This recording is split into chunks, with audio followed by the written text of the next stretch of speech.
Isang ikot tayo.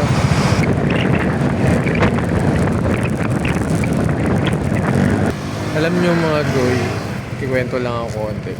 Sobrang tuwan-tuwa ako pag bumabiyahe ako ng ganitong season. Christmas season na kasi, nakakatuwa lalo na paggabi. Nakakagaan siya ng pakiramdam.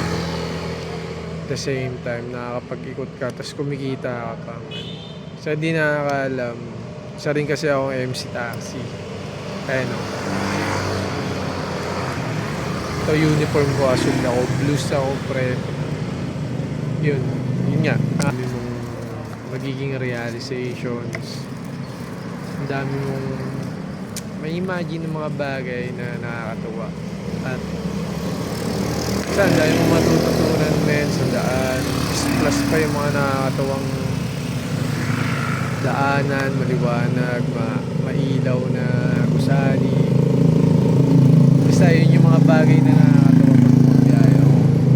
Nakakagaan sa pakiramdam. Yun lang, natutuwa lang. Gusto ko lang ibahagi yun. Kaya madalas ako talagang bumabiyahe ng gabi pag dating ng Disyembre.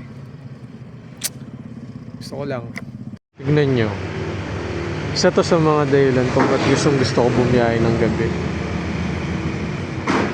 Minsan sa gabi mo lang masisilayan yung mga ganyang kagandang arkitektura na di mo alam nag-exist pala dito, di ba? At isa pa, gustong-gusto ng asawa ko dyan, kaya nakakatawa, hintuan. Yun lang, may pick up ako dito. Rekta na ako ulit.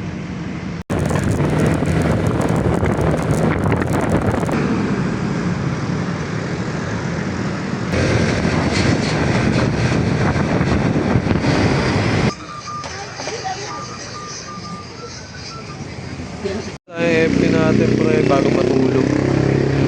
Yun tol, nauwi na tayo. Hindi ko na nabidyoan. FT tayo. Maroning. Bago matulog.